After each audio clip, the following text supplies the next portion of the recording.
Attention, attention, le podcast des petites frousses y contient des propos qui ne conviennent pas à tous. On va faire parfois des références à de la violence, des termes vulgaires et des sujets qui peuvent être perturbants pour certains. C'est à votre discrétion.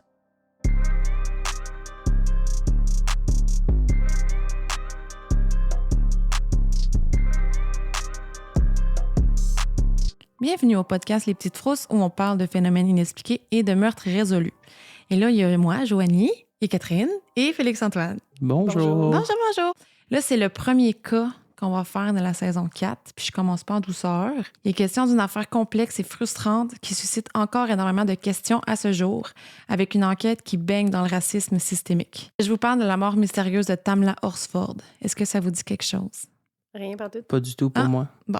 Alors, on va y aller. Juste avant, je vais citer mes sources. Il y en a beaucoup, mais juste faire une petite liste rapide. C'est Forsyth News, Eleven Alive, Rolling Stones, New York Times, puis le livre Blood at the Root de Patrick Phillips. Puis la liste complète va être dans les notes de l'épisode. Un petit avertissement aussi parce qu'il va y avoir des mentions de suicide. Tamla Lana Horsford est née le 10 octobre 1978 dans les Caraïbes. Les gens qui la fréquentaient la surnommaient Tam et au moment des faits, elle était âgée de 41 ans. En 1989, quand elle avait 11 ans, sa famille et elle ont déménagé dans le Bronx, à New York, aux États-Unis. Plus tard, Tamla a quitté le Bronx pour s'installer en Floride, où elle a rencontré son mari, Leander. Ils ont été mariés ensemble 16 ans. Leander décrit Tamla comme étant une femme qui aimait toujours faire plaisir aux autres, qu'elle avait le plus grand cœur de la planète, qu'elle était solidaire et capable de faire en sorte que tout le monde se sente bien et inclus, qui sont des très belles qualités. Tamla et Leander ont eu 5 fils ensemble. Au moment du décès de Tamla, les garçons avaient entre 4 et 14 ans. Leander avait une fille issue d'une autre relation qui était plus âgée que les garçons. Elle était très proche de Tamla et elle l'appelait même maman. Mm-hmm. À l'automne 2018, la fille de Leander allait être mère à son tour et autant Leander que Tamla étaient ravis de savoir qu'ils allaient bientôt être grands-parents. Puis comme j'ai dit plus tôt, Tamla et Leander habitaient en Floride au début de leur mariage, puis ils ont déménagé dans le comté de Forsyth, en Géorgie, avec leurs 5 garçons. La fille de Leander est restée en Floride. La raison pour laquelle ils ont déménagé, c'est parce que Leander avait trouvé un nouvel emploi dans le comté de Forsyth. C'était une super belle opportunité pour la famille ainsi que pour leur fils, qui eux aspiraient à jouer au football. Puis de ce que j'ai cru comprendre, le comté de Forsyth offrait plusieurs entrées pour intégrer ce sport. Il y a genre des universités et des collèges C'est avec réputé option pour ça. football. Ouais, c'est ça. Tamla était fière d'être la mère de joueurs de football. Elle faisait du bénévolat à l'école de ses enfants et assistait à toutes les parties. C'est comme ça qu'elle a fait la rencontre de d'autres mères de joueurs de football et qu'elle s'est même liée d'amitié avec elles. En novembre 2018, Tamla a reçu l'invitation pour une soirée entre amis. L'invitation provenait d'une femme qui s'appelle John Mayers. Ça se prononce John, mais ça s'écrit comme le nom Jeanne, Merci. juste pour OK. que ce soit clair pour tous et toutes. Tamla et John étaient des connaissances plus que des amis. Elles se sont rencontrées peu de temps avant l'invitation parce que leur fils jouait dans la même équipe de football. Le seul moment durant lequel Tamla et John avaient passé du temps ensemble était pendant des parties de football. Sauf la semaine précédente, l'invitation, Tamla était allée chez John pour une soirée de sculptage de citrouilles. Ah, OK. Puis les filles étaient présentes et tout, là, fait que c'était pas super intime, mettons. Il était question d'une relation très nouvelle, on s'entend. Durant les parties de football, c'était pas comme si Tamla et John étaient assis ensemble tout le long à jaser. Tamla était avec son mari, puis il était avec leur enfant aussi, puis ils se promenaient sur le terrain et tout, là. Comme je disais, Tamla a reçu une invitation pour une soirée chez John qui aurait lieu le samedi 3 novembre. Le thème de la soirée serait une genre de soirée pyjama pour adultes pour célébrer le 45e anniversaire d'une femme qui se nommait Stacy Smith. La soirée était organisée par la fêtée, mais se déroulerait chez John. La liste des invités ressemblait à ceci. Alors, on a une bonne liste de femmes. On a Paula, Jennifer, Bridget, Madeleine, qui était la tante de John, Nicole, Sarah, Marcy, Stacy la fêtée, John, l'autre, et finalement Tamla. Donc, juste des femmes. Toutes les invitées pourraient dormir chez John parce que ses 4 enfants allaient passer la nuit chez leur père. Donc, il y avait de la place pour tout le monde. Les personnes présentes étaient toutes des mères de joueurs de football, mais certaines d'entre elles allaient se rencontrer pour la première fois à la fête. Comme je le disais plus tôt, Tamla les avait rencontrées durant les parties et c'était pas mal juste à ces moments-là qu'elle les avait vues. Tamla n'était pas proche des femmes qui seraient là durant l'anniversaire / pyjama party et elle était tout de même contente d'être invitée puis de pouvoir passer une soirée avec des femmes considérant qu'elle vivait avec 6 hommes, ses fils puis son mari. Quand même, juste sur papier, ça a l'air incroyable, là. Mais un peu gênant, si j'étais Tamla, là, Ouais. d'aller dormir chez... Chez quelqu'un que tu connais pas. semi. Ça peut être un peu intimidant. C'est quand ça. même étrange d'inviter des gens que tu connais pas tant que ça aussi à aller faire une soirée pyjama chez toi. Ben, en même Ouais. temps, ils ont comme tout quelque chose en commun Oui. qui est être mère d'un joueur de foot. Fait que, tu sais, ça peut être un beau petit genre, justement, entre femmes. Mhm. On essaie de créer des liens. Puis surtout, elle vient dans une nouvelle ville. Fait que, tu sais, Mhm. je pense que c'est très sain, vite de même. Oui, vraiment, puis ça a l'air le fun. Ben Pyjama oui. party entre adultes, oui, moi, j'accepte tout de suite. Mais moi, ça serait pas mon genre si je connais pas tant les personnes. Je suis plus farouche, toi. Je serais peut-être allé faire un tour. Moi, j'aurais fait un peu comme Félix-Antoine, j'aurais été faire un tour. J'aurais dit, bon, ben, je vais peut-être passer. Ça aurait Oui. été ça, puis si jamais j'ai du fun, ben, je serais restée. C'est ça. Ouais. C'est parfait. C'est Mais comme... c'est la meilleure excuse, hein? Dans tous les événements possibles, je vous le donne. Il faut noter que Tamla était la seule femme noire durant cette soirée-là. Ça peut sonner comme un détail anodin, mais vous allez comprendre un peu plus tard pourquoi c'est important que je le mentionne. La soirée chez John devait débuter vers 19h. Tamla est arrivée un peu plus tard, vers 20h, parce qu'elle a voulu aider son mari Leander avec le coucher des enfants. Je pense que n'importe quel parent peut témoigner que ça roule pas mal l'heure du souper puis du coucher avec un enfant, mais imagine 5. Et oui. Ouais. C'est sûr qu'elle n'a pas bordé celui de 14 ans, là, mais Oh oui, c'est de l'ouvrage. Tamla s'est pointée chez John vers 20h avec une bouteille de tequila à la main. Oh. Toutes les invitées étaient pas mal déjà présentes. Tamla ne connaissait pas toutes les invitées, comme j'ai dit tantôt, donc elle s'est présentée. Elle a ensuite enfilé son plus beau pyjama. C'était une pièce qui avait des imprimés de pattes d'animaux et elle a pris un shot de whisky. Question de se mettre dans l'ambiance. Ouh. Elle Quand a même, l'air hein? elle a l'air cool. Tamla était là justement pour avoir du fun, puis elle n'était pas la seule à boire. En même temps, c'était le but de la soirée. C'était aussi un peu pour ça que tout le monde était invité à rester dormir pour éviter de boire et de prendre le volant. Puis pour les occasions où ça devait arriver d'avoir le temps de passer une soirée puis de s'amuser, Ouais, il ouais. allait en profiter. Reste que les invités n'avaient pas l'intention de virer une sale brosse. C'était quand même question des mères de famille dans la quarantaine qui auraient des trucs à faire le lendemain. Mhm. Il y avait 2 invités qui buvaient pas, Sarah et Nicole, parce qu'elles voulaient retourner à la maison après la soirée. La majorité des invités avaient été conduites chez John par leur conjoint. Tamla, elle, s'était rendue avec sa voiture, mais de toute façon, elle avait l'intention de rester pour la nuit. La bouteille de tequila avec laquelle Tamla est arrivée était un cadeau d'hôte pour John. C'était une bouteille qui venait du Mexique, mais John n'était vraiment pas contente de ce cadeau-là. Elle l'a fait sentir à Tamla aussi. Hein? Elle lui a clairement dit qu'elle aimait pas ça puis qu'elle allait même pas y toucher. Wesh! Tamla a insisté un peu en disant non, essaye, tu vas voir, elle est vraiment bonne. Elle l'a même fait sentir à John, mais elle voulait rien savoir. Durant la soirée, Tamla allait fumer des cigarettes sur le balcon et une fois que Tamla est allée fumer, John a commencé à parler un peu de son cadeau en disant premièrement, je bois pas de tequila, puis deuxièmement, je boirais pas ça. OK, c'était une biatch. Ben, Quand même. Puis c'est elle qui l'avait invité chez elle. ouais. Ouais. Ah. Fait que c'est juste pas fin, c'est pas nécessaire. Tu peux juste dire merci, c'est vraiment gentil, je vais m'en tenir à pas de tequila ce soir. Tu peux l'en garder pour faire des cocktails. Il y a des très bons cocktails avec la tequila. Ou genre, tu dis, oublie ça, mettons, je boirai jamais ça. Tu ris un peu, puis tu dis, mais genre, tu fais des shooters aux gens, puis Oui. tu dis merci de l'avoir amené pareil, là. Ben oui. Si toi, tu dis impossible que mettons, tu me donnes de la sambuca, là. Genre, c'est sûr, je vais te dire, je ne bois pas de sambuca, je vais rire, puis je vais dire, let's go, les amis, je vous torche toute ta sambuca. Mais c'est que en plus, John, pendant que Tamla était partie fumer, elle s'est moquée de la bouteille C'est ça. de Ouais. Tamla. Elle l'a fait sentir à tout le monde, genre, vous devez sentir ça, c'est dégueulasse. Fait qu'ils se sont passés la bouteille, ils ont tout dit qu'ils étaient dégoûtés, ils ont ri.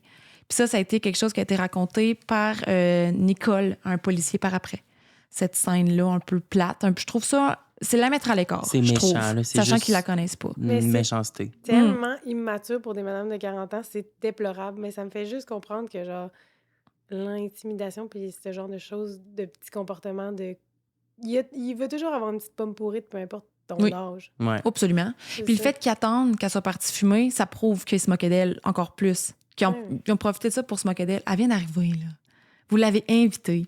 En tout cas, au minimum, tu peux montrer de la reconnaissance aussi, là. Ben oui. Ça a fini que c'est Tamla qui a bu la tequila, puis elle se faisait des verres tequila eau, qui est un cocktail Hey. que je ne connais pas. C'est intéressant. C'est différent. Aucun homme ne devait être présent lors de la soirée, mais José Berrera, le conjoint de John et le mari de Stacy, nommé Thomas, étaient présents. Initialement, il devait quitter la maison pour laisser les femmes entre elles, mais José avait des maux de ventre et Thomas avait un shower de bébé chez lui, puis ça lui disait pas trop d'être là. Fait que les deux sont restés à la maison, mais on dit qu'ils se tiendraient loin de la soirée des filles, qu'ils resteraient dans le sous-sol de la maison et qu'ils écouteraient la partie de football du LSU contre l'Alabama.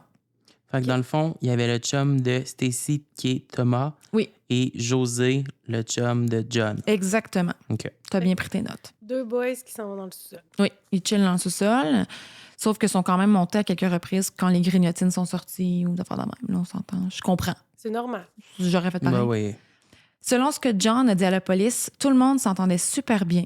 Tout le monde était à l'aise l'une envers l'autre et il n'y avait aucun conflit.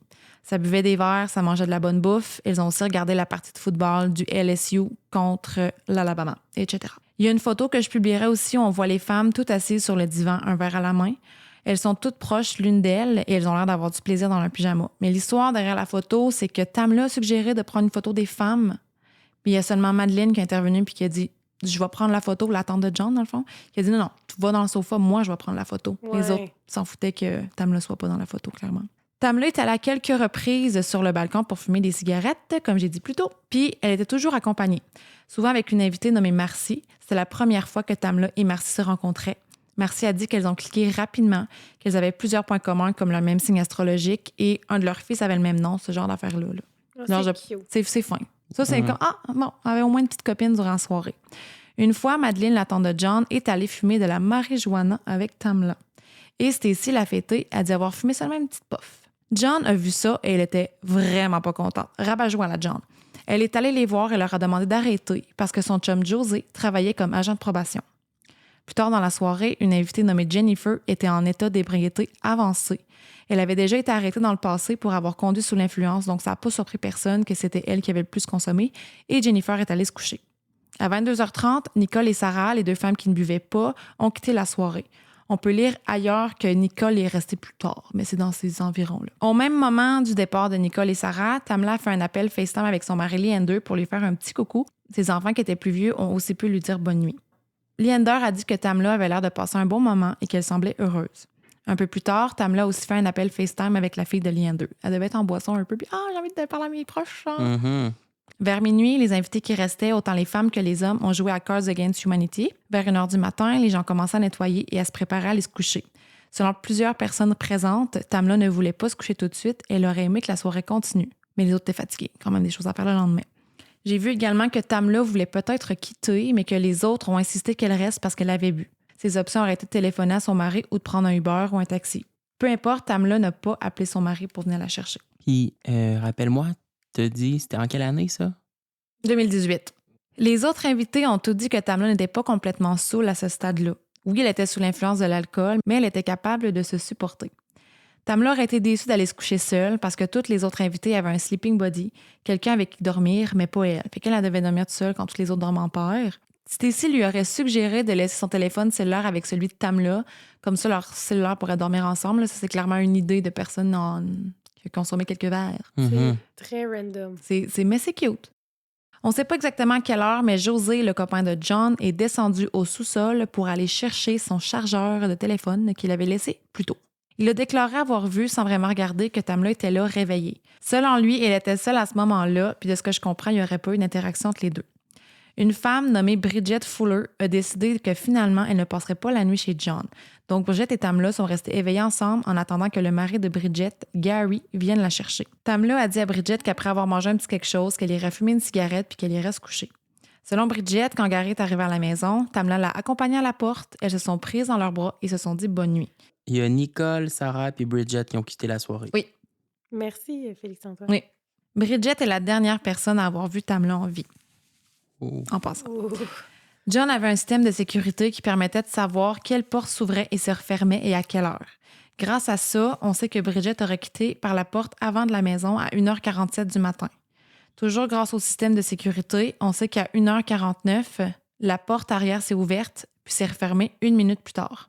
Oh. Ce qui concorde avec le fait que Tamla est allée fumer. Elle a ouvert la porte et l'a refermée derrière elle, puis la porte arrière se serait rouverte à 1h57 sans se refermer. À 4h10 du matin, Marcy Harding a quitté le domicile de John pour aller chez elle se préparer pour sa journée de travail. À 7h45, Paula a quitté la maison à son tour. À 8h30, Stacy a pris son téléphone qui dormait avec celui de Tamla, a remarqué que celui de Tamla était resté avec le sien, puis elle et son mari Tom sont partis de la maison de John. Le matin du 4 novembre, vers 8h45, environ 15 minutes après que Stacy et Tom ont quitté la maison de John, Madeleine, la tante de John, s'est réveillée et est allée à l'étage pour faire couler du café. Il y a 2 versions de ce qu'elle aurait fait à partir de ce moment-là. Il y a la version 1 de Madeleine a regardé par la fenêtre. C'est la version qu'elle a donnée lors de son entrevue avec la police. 2, elle serait sortie dehors dans la cour pour voir la température. Ça, c'est la version trouvée dans le rapport d'incident signé par l'enquêteur Michael Christian. Je vais laisser les liens des 2 sources si jamais vous voulez les consulter. D'une manière ou d'une autre, Madeleine a jeté un coup d'œil dehors et elle a remarqué quelque chose d'étrange. Elle a vu Tamla dehors, étendue dans le gazon, face contre terre, et Tamla ne bougeait pas. Hi. Puis quand je dis face contre terre, là, elle n'était pas penchée un petit peu à gauche ou à droite, là, face dans le gazon. OK. Madeleine a reconnu Tamla à cause de son pyjama avec les pattes imprimées sur le dit pyjama. La première chose que Madeleine a fait après avoir vu cette scène choquante, c'est pas aller voir ce qui se passe avec Tamla ou téléphoner la police ou alerter quelqu'un. Elle s'est plutôt mise à genoux et a prié. OK. Il y a beaucoup de jugements en lien avec la réaction de Madeleine, puis j'aimerais vous demander qu'est-ce que, selon vous, votre instinct vous aurait poussé à faire dans une situation comme celle-là? Ben là, moi, je serais allé voir la personne, premièrement. Là. Moi, j'aurais gueulé. Tamla! Es-tu correct? Ouais. Premièrement. Oui. Puis si je vois que ça répond pas, j'y vais pas. Mais genre, je pense pas que j'y vais parce que là, ça va, là, l'angoisse va monter. Puis là, je vais penser qu'elle est morte. Puis là, je vais crier aux autres. Hey! Puis là, en même temps, si tu sais pas si c'est pas une scène de crime, justement. Ouais. On dirait que peut-être vu que je fais Mais le moi- podcast, je pense à ça. Là. Ouais. Ouais. Mais il y a aussi, j'avoue que peut-être il faudrait que tu ailles prendre le pouls en premier. Moi, là. d'instinct, c'est ça. Là. J'irais voir la personne. Là. Peut-être qu'elle s'est endormie là aussi. Mon premier réflexe, moi, ça serait pas de me dire « Oh mon Dieu, elle est morte ». Je me dirais « Elle a Non. trop bu puis elle s'est endormie comme ça. » Là. Fait que j'irais voir s'il est correct. Puis là, après ça, ben... Ouais, c'est ça, t'ouvres la porte, t'es-tu correct? Genre, tu sais, tu Ouais. commences à, tu sais, tu paniques, là. Moi, je suis d'accord, je lâcherais un cri. Ah ouais, c'est ça. C'est correct, j'irais pas proche, j'oserais pas, j'aurais peur. Ma première idée serait pas elle est morte, là. Tu t'aurais peur. Admettons que tu verrais 4 couchés dans le gazon, le lendemain, t'aurais peur. Ben oui, là. Je courrais pas ça normal dans le cours, là.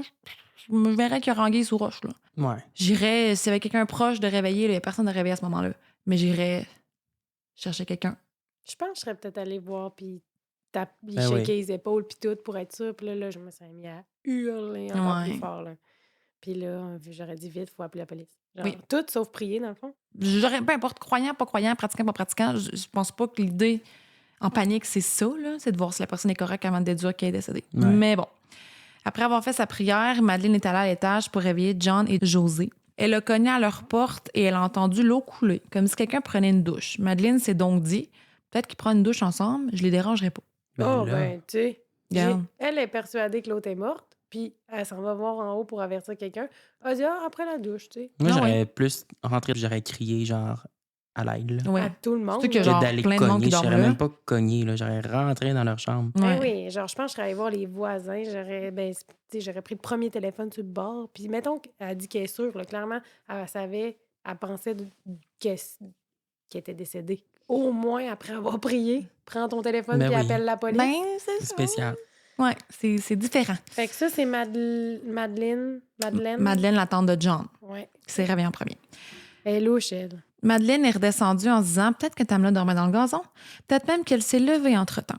Une fois au rez-de-chaussée, Madeleine a bien vu que non, Tamla n'avait pas bougé. Madeleine est retournée à l'étage, puis cette fois-ci, elle a cogné plus fort à la porte de la chambre de John et Josie. Madeleine a ouvert la porte et le couple était au lit. Donc, l'histoire avec la douche, c'est un peu bizarre parce que John et José ont dit ne pas avoir pris de douche puis que c'est Madeleine qui les a réveillés. Fait que ce petit détail-là, je sais pas d'où ça sort, je sais Ok. pas. C'est bizarre. Elle se mêle dans ses mensonges. Ben, ça gagnait-tu du temps? C'est juste bizarre. Madeleine a insisté pour parler seulement à José et pas à John. John a demandé pourquoi, qu'est-ce qui se passe. Madeleine ne se souvenait pas du nom de Tamla parce que c'est la première fois le soir précédent qu'elle la rencontrait. Donc, elle a répondu à John, et je cite, « Ton amie des îles est couchée dans la cour arrière et elle ne bouge pas. » José et John, suivis par Madeleine, se sont rendus à l'extérieur pour voir ce qui se passait. À 8h59, un appel est fait au 911. Forsyth County 911. Hi, yes. I need an ambulance and a police to my home. Au début de l'appel, c'est John qui parle à la répartitrice. Elle demande à ce qu'une ambulance et des policiers se rendent à la maison. We had people over last night. We were drinking. Most of us went to bed. One of them stayed on the balcony. She was drinking, and we just went outside, and she's laying face down in the backyard. It looks like I'm guessing maybe she fell off the balcony. John mentionne aussi le fait que Tamla avait bu le soir précédent et qu'elle serait peut-être tombée du balcon. Hé, OK. Okay, is she breathing? I don't know if she's face down. La répartitrice demande si Tamla respire. John répond qu'elle est face contre terre. Tout de suite après, c'est José Barrera, le copain de John, qui prend le téléphone. Hey, this is Jose Barrera. Hey, have y'all checked to see if she's breathing? She's not moving one bit. She's not breathing. She is stiff. La répartitrice reformule sa question et demande « Est-ce que quelqu'un a vérifié si Tamla respirait? » José répond que Tamla ne bouge pas du tout et qu'elle ne respire pas, qu'elle est raide. Do you see any blood or anything? I don't know if I should move her over. La répartitrice demande s'il voit du sang.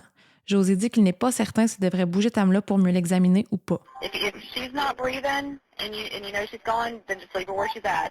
La répartitrice lui dit que s'il est convaincu qu'elle ne respire pas, qu'il est mieux de ne pas la bouger. Do you know if she was suicidal at all? Ensuite, elle demande si Tamla avait des tendances suicidaires. I have no clue. I've met her one other time. José répond qu'il n'en a aucune idée parce qu'il a passé du temps avec elle que 2 fois. How far is the where she would have fell from? How far is the deck from the ground? I would probably say where your feet would be on the railing. The railing. La répartitrice demande quelle était la hauteur du balcon duquel Tamla aurait pu tomber. José répond en disant, je cite, « Environ 20 pieds si les pieds se trouvent sur la balustrade du balcon et il précise que la balustrade mesure à peu près 4 pieds. » Pourquoi ce détail-là? Si les pieds se trouvent sur la balustrade du balcon, pourquoi... C'est-tu moi qui ça cloche? Ouais, c'est weird. Ça fait bizarre, là. Mm. Puis à quelle heure t'as dit qu'il y avait eu l'appel au 911? À 8h59. OK. Fait que ça a pris comme 15 minutes, la prière, monter, descendre, là. 20 pieds, c'est combien en mètres? Et tabarouette, là, tu m'en demandes une bonne. Tu es capable de checker ça, toi, mon petit Félix? Mhm. Ça sonne Ça haut. dit 6 mètres. C'est beaucoup, C'est haut, C'est là. haut, là. C'est quand même très haut. Mon Dieu, c'était donc bien haut, son balcon. Ouais, c'était comme un balcon au 2e étage de sa maison. Je sais, mais il est haut pareil. Mais si les pieds sont sur la balustrade, OK, excuse, ça ajoute. écoute, La balustrade, ça, c'est leur... leur bord, la rampe, dans le fond, du balcon. Fait que là, elle pense qu'elle s'est mise debout, là, tu sais, qu'elle s'est pas, genre, juste pliée par-dessus puis qu'elle est tombée. Elle pense qu'elle est montée debout puis qu'elle a fait l'ange puis qu'elle est tombée. Ouais. genre. Ça, c'est encore plus bizarre, là, qu'ils Ouais. disent ça. Ben, c'est la répartitrice qui est partie de ça, là. Mais ça part de... Elle se serait peut-être tombée en bas du balcon. Est-ce qu'elle a des pensées suicidaires? OK. Puis là, c'est rendu les pieds sur sa balustrade. C'est une drôle de question, quand même, pour une Ben- répartitrice. Ben non, Ouais. Ça donne une idée si le balcon est de 3 pieds, là. Ouais. elle va dire, OK, c'est peut-être... C'était pas une pensée suicidaire. C'était un, tu sais, à trébucher. Ouais. Mais si tu dis, elle s'est pitchée de 6 mètres. Ouais. Ouais, je Mhm. comprends. José a ensuite dit, je cite, « Ma copine a des caméras placées sur le balcon arrière, donc on pourrait vérifier ça. Je pense que les caméras auraient pu filmer l'accident si elle est tombée d'ici. Je sais pas, c'est difficile à dire si elle est tombée du balcon ou si elle était déjà en bas. Elle était la seule fumeuse ici. Je suis sur le balcon arrière en ce moment et il y a un briquet et des migots de cigarettes. My girlfriend has cameras here on the back deck that we can check Okay. that I think would have caught the incident if she fell from here. Again, true. I don't know. It's hard to say if she fell from the deck or if she was already downstairs. I'm on the back deck right now, and cigarettes, lighter. Veuillez prendre note qu'à ce stade-là, José, John, Madeleine se trouvaient les 2 pieds dans une potentielle scène de crime. Puis José aurait dû savoir, considérant qu'il était agent de probation, puis qu'il devait avoir une base dans le domaine, là, qui est en train de corrompre la scène de crime en étant sur le balcon ou supposément elle se serait Ouais. lancée en bas. Là. Fait qu'il avait monté sur le balcon en haut. Ouais, il était rendu sur le balcon en haut. OK. Prendre note aussi que José a parlé des caméras. On va en parler plus tard, les petites caméras. En tout, l'appel a duré 7 minutes. Je vais ajouter un lien dans les notes de l'épisode si vous aimeriez écouter l'appel au complet au 911. Aucune manœuvre de réanimation n'a été effectuée sur Tamla. José aurait touché à sa jambe et il aurait même tenté de la plier, mais elle était trop raide. Je trouve que c'est une drôle de technique pour vérifier si quelqu'un est en vie, mais ça, c'est mon opinion, moi. Ouais. Moi, j'aurais mis un petit doigt dans le cou pour savoir si... Pareillement. Ou ça sur le poignet, là, je sais pas. Là. Mais en même temps, la répartitrice a dit, tu sais, touchez la pouce si vous pensez qu'elle est vraiment morte. Ouais, 100% d'accord. Mais tu sais, si je comprends que les deux, on peut débattre là, sur les deux, là, tu sais, comment être sûr qu'elle est vraiment morte, c'est la face contre terre. C'est ça. Il faut se rappeler aussi qu'il y a des gens qui dorment encore à la maison de John à ce moment-là. Jennifer, celle qui avait beaucoup trop bu le soir précédent, s'est réveillée par cette zizanie qui remplissait la maison. Puis elle a fini par comprendre ce qui se passait, que Tamla avait été retrouvée morte. Des policiers sont arrivés chez John à 9h07 ce matin-là. La rigidité et la lividité cadavérique ont été constatées immédiatement. Donc, ça faisait un petit bout qu'elle était décédée. Ils ont demandé que tous ceux et celles qui avaient quitté la maison de John devaient revenir. Ça incluait celle qui avait été récupérée par son mari, Bridget, Celles qui étaient parties durant la nuit, Marcy, et ceux et celles qui étaient partis tôt ce matin-là, Paula, Stacy et Tom. Stacy et Tom auraient pris une douche avant de revenir à la maison. Ils ont pris ce petit temps-là. Puis celle qui était partie la veille, Nicole et Sarah. Ça n'a pas été spécifié s'ils ont eu besoin de revenir parce qu'elle est encore en vie quand ils sont partis. Ah. Fait que j'ai pas trouvé s'il y avait eu besoin de OK, revenir ou pas. mais ça fait du sens. Les policiers ont demandé à ce que tous les gens présents restent à l'intérieur de la maison de John. Ça veut dire qu'ils étaient tous dans la même pièce sans supervision. Je dis ça, je dis rien. Oh mon Dieu, on peut compléter. La mesure officielle de la distance entre le balcon et le sol a officiellement été prise. Et c'était 14 pieds et 10,5 pouces. La balustrade était de 3 pieds et 1 pouce. Fait qu'il était quand même pas pire, lui. Oui, puis la largeur, c'était 5 pouces. Puis c'était une maison, vraiment. C'était une maison. Voici ce qui a été conclu d'après le rapport d'incident signé par l'enquêteur Michael Christian. Le bureau du shérif du comté de Forsyth a retrouvé Tamla face contre terre dans la cour arrière. Elle était visiblement décédée. Les services de pompiers et des services médicaux ont été annulés. Tamla a été retrouvée allongée. Elle était étendue presque immédiatement à la base d'un balcon arrière. Tamla était vêtue d'un pyjama une pièce blanc avec un imprimé de pattes de chien. Le poignet droit de Tamla était disloqué comme si elle avait tenté de se préparer à une chute. Le poignet pourrait aussi être fracturé. Il y avait une grosse bosse à l'endroit où son poignet rencontrait sa main, ainsi qu'une coupure. Ceci indique possiblement que l'os ait coupé la peau de l'intérieur. De plus, il y avait des égratignures sur le mollet tibia de Tamla qui correspondait à un bout de métal qui servait comme séparateur de jardin et qui était situé près de ses pieds. Ce séparateur de métal était d'environ 8 pouces d'épaisseur. Sa tête était éloignée de la résidence et ses pieds vers la résidence. Les 2 pieds pointaient vers la droite. Son bras droit était à ses côtés, la main était environ à 6 pouces de la jambe. Son bras gauche était quelque peu éloigné de son corps et plié au niveau du coude, à un angle d'environ 40 degrés par rapport à elle. Outre le poignet cassé et les coupures au mollet, aucun signe évident de blessure n'était présent. Déclaration obtenue des invités disant que Tamla avait consommé une grande quantité d'alcool et de la marijuana durant la soirée. En résumé, Tamla avait été retrouvée la tête vers la cour, les pieds vers la maison. Sa tête n'était pas tournée d'un côté ou de l'autre, mais complètement face contre terre. Le bras gauche était plié et le bras droit était allongé sur le côté. Ses pieds pointaient vers la droite. Il y a un sketch de la position de son corps qui a été fait. On peut vraiment voir que son bras gauche était plié et était éloigné d'elle. Je vais le mettre sur les réseaux. Mais il y a un petit problème avec ça. Premièrement, c'est pas de cette façon-là que les gens qui l'ont vue l'ont décrite. Par exemple, John a dit que les bras de Tamla étaient droits de chaque côté de son corps, les paumes vers le haut. On peut se dire que le choc puis le stress peut souvent ternir nos souvenirs. En lien avec la position de Tamla, John a dit, et je cite, « Jennifer l'a vu, je l'ai vu, José l'a vu, ma tante l'a vu. Je ne pourrais jamais me débarrasser de cette image dans ma tête, la main de cette femme. C'était tellement contre nature qu'il soit placé à ses côtés. Même si elle est tombée, pourquoi n'a-t-elle pas essayé de s'arrêter? Comment on peut atterrir comme ça? Je ne pourrais jamais comprendre ce document. Quelqu'un n'a pas réussi à bien le remplir, que ce soit le coroner ou les policiers sur place. Je ne sais pas si quelqu'un l'a déplacé. Je ne sais pas, mais je sais ce que j'ai vu. » It's the weirdest thing.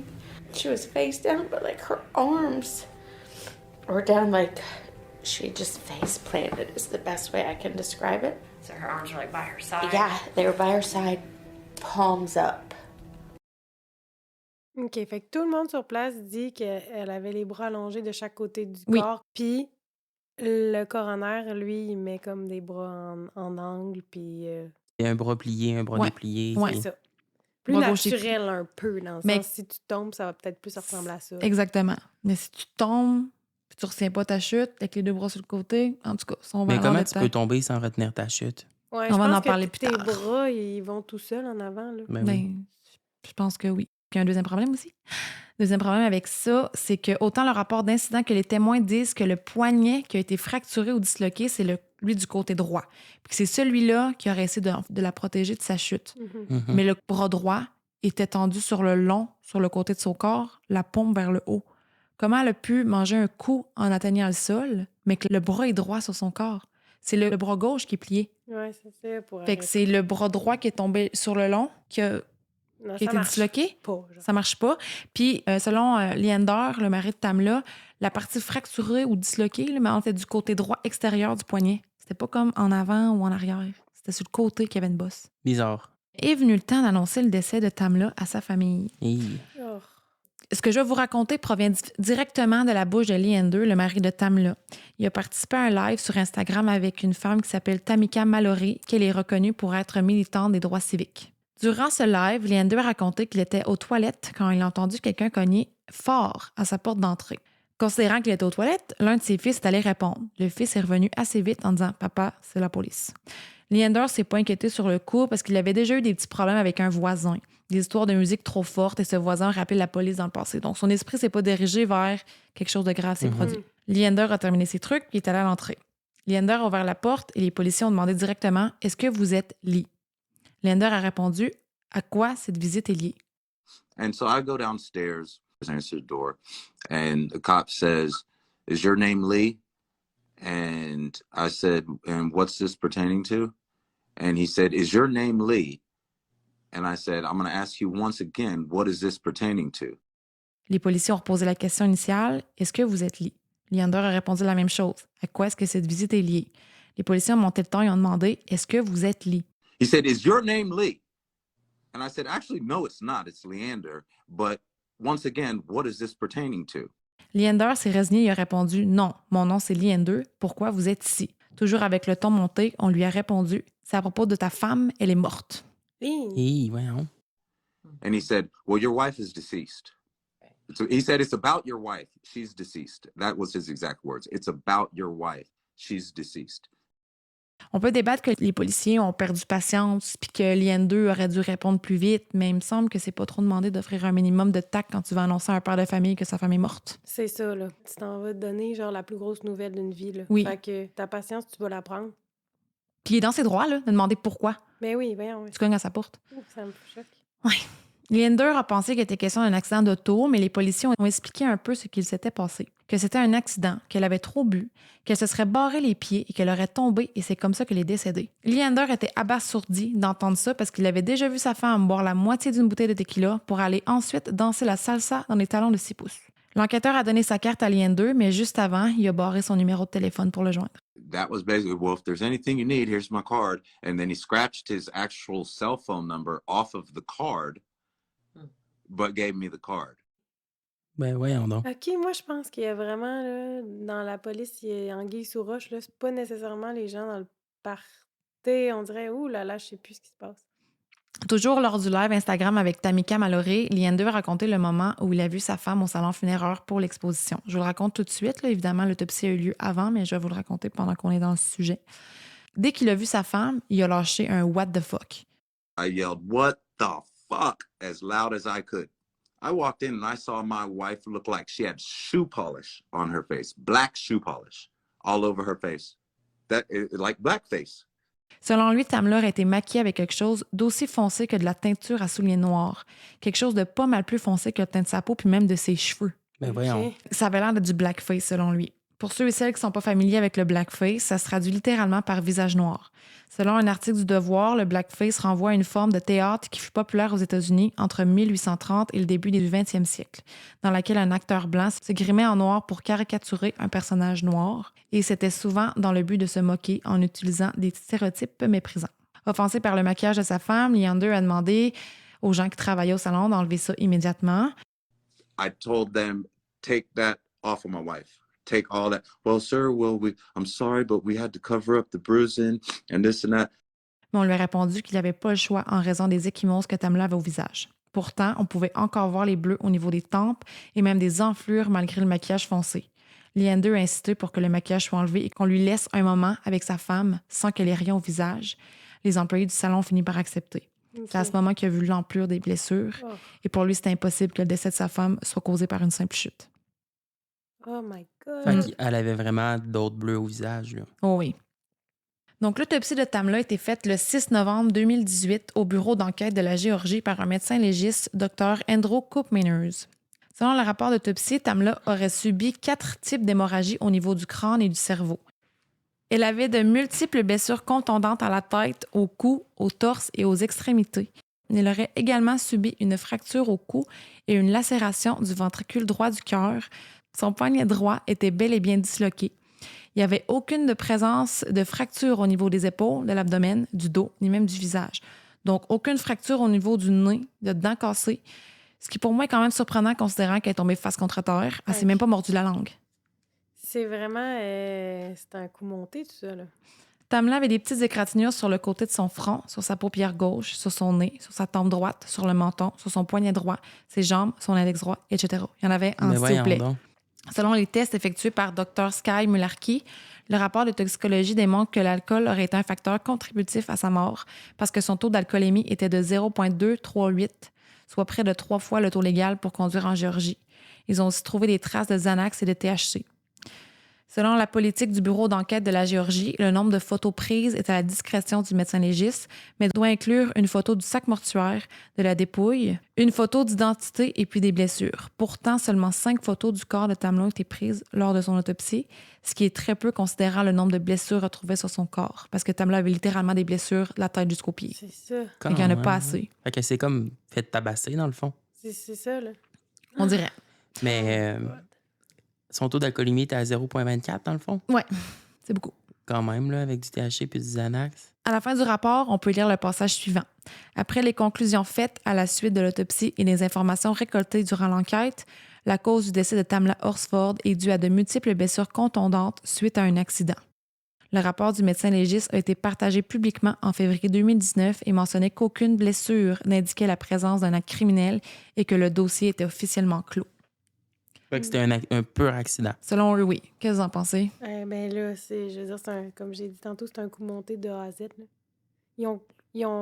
C'est clair que la police est là pour camoufler, qui essaie de camoufler une scène de crime. Est-ce que tu vas nous apprendre d'autres liens par rapport à de la police puis Oui. aux gens plus tard? Oui, on va en apprendre pas mal. Là. Mais vos théories, qu'est-ce que vous pensez jusqu'à maintenant? Ben, avant que je tombe dedans? un peu comme Kat a dit, là, il y a probablement un lien de complot. Peut-être qu'il écoute José, le chum de John. C'était quoi donc, tu disais son. Agent de probation. Bon, peut-être qu'il y a un lien avec la police ou je sais pas, il y a peut-être quelqu'un dans le tas, justement, qui a un lien avec la police. Puis que, tu sais, John, là, l'autre, en fait, qui semblait ne pas aimer Tamla, Ouais. qui a ri d'elle avec les autres, qui a jugé par rapport à la bouteille de tequila qu'elle lui a donnée, elle l'aimait pas. Fait que peut-être qu'il y a un lien avec le couple. Ouais. Puis avec la police, puis... Moi, c'est ce que je vois. Je t'entends. Mais si, mettons, une question d'un complot puis que c'est pas un accident, qu'est-ce que vous pensez qui est arrivé? De la façon qu'elle est morte, dans le fond, c'est dur à dire, là. Elle s'est fait... Moi, je pense... Elle s'est fait battre par la gang au complet. Ça n'a pas de bon sens. On dirait que je trouve que ça n'a pas de bon sens, mais il faut croire qu'il y a des gens complètement sauvages dans cette lot-là. Mais je me demande juste pourquoi la police aurait accepté de couvrir un crime comme ça. Peut-être à cause que le gars, il était agent de probation. En tout cas, moi, c'est sûr qu'ils l'ont battu puis ils ont essayé... Mais je comprends juste pas pourquoi la police les a pas... Ça risque de faire plus de sens très prochainement. Mais avant de me lancer dans les théories, je vais vous parler de l'histoire du comté de Forsyth. Parce que l'animosité envers les personnes noires est profondément enracinée, puis loin de moi l'intention de vouloir généraliser, là. Mais je me base sur des faits historiques. À plusieurs reprises, le comté de Forsyth s'est vanté d'avoir réussi un nettoyage racial qui aurait eu lieu en 1912. D'après l'auteur Patrick Phillips, qui a écrit un livre sur cet incident et d'autres, le tout avait été déclenché par la rage des habitants après l'agression sexuelle d'une femme blanche nommée Mae Crow, âgée de 16 ans. Elle serait décédée à la suite de ses blessures. Un homme noir nommé Rob Edwards, âgé de 24 ans, a été arrêté, sans preuve. OK. Le shérif du comté à l'époque était un fier membre du Ku Klux Klan. Près de 2000 habitants se sont rassemblés à la prison et ont fini par y entrer, armés de pieds de biche et de marteaux. Ils sont entrés dans la cellule de Rob Edwards, l'ont battu, lui ont défoncé le crâne et quelqu'un a fini par le tirer avec une arme à feu. Malgré tout ça, Rob Edwards était encore en vie. Des hommes l'ont sorti de la prison, l'ont traîné derrière un camion, l'ont mis une corde au cou, puis l'ont pendu à un poteau de téléphone. Finalement, ceux qui avaient des armes à feu se sont mis à le tirer. C'est ce qu'on appelle un lynchage. En quelle année? 1912. OK. Une exécution publique. Un bon vieux lynchage. Des sauvages, des sales sauvages. Oui, absolument. Après cet incident, les foules de personnes blanches auraient brûlé des églises et des entreprises fréquentées ou appartenant à des personnes noires. On les aurait terrorisées en tuant leur bétail, en tirant avec des armes à feu sur leur maison, le tout dans le but de les faire fuir. 1098 habitants et habitantes noirs ont fui le comté, ce qui représentait 10 % de la population à l'époque. J'ai commencé à travailler sur un épisode qui parle de cet incident-là plus en détail. Ça va venir peut-être au cours de la saison, si jamais ça vous intéresse. Puis je sais ce que vous allez me dire, ça fait longtemps, c'est derrière eux. Pas tant. Pendant presque 75 ans, le comté de Forsyth n'avait que des résidents blancs. Dans le livre Blood at the Root de Patrick Phillips, il a documenté des incidents au cours desquels des personnes noires étaient arrêtées, pourchassées et abattues s'ils franchissaient les limites du comté. En 1980, un pompier d'Atlanta se trouvait dans le comté de Forsyth, nommé Miguel Marcelli. Il a reçu une balle dans la tête simplement à cause de la couleur de sa peau. En 1987, Chuck Blackburn, originaire de San Francisco, a proposé une idée qu'il croyait modeste aux habitants du comté de Forsyth, que tous ceux et celles qui s'opposaient à la peur et à l'intimidation se rassemblent pour une courte marche le long de l'autoroute 9. Chuck était arrivé à Cumming en 1980, Cumming étant le même endroit où Tamla a été retrouvée morte. Je vais faire lire un passage du livre Blood at the Root de Patrick Phillips qui était présent lors de la marche. Chuck Blackburn était choqué d'apprendre qu'aucun de ses amis noirs d'Atlanta n'osait traverser le comté de Forsyth. Ainsi, en janvier 1987, Chuck a annoncé son intention de protester contre la situation. Une fois que les journaux locaux et les stations de radio ont repris l'histoire, le plan de Blackburn a suscité une large opposition. Chuck a appris à quel point il avait été naïf lorsque son téléphone s'est mis à sonner jour et nuit. Au bout du fil, des hommes et des femmes, jeunes et vieux, l'appelaient pour l'aviser des conséquences s'il poursuivait sa manifestation.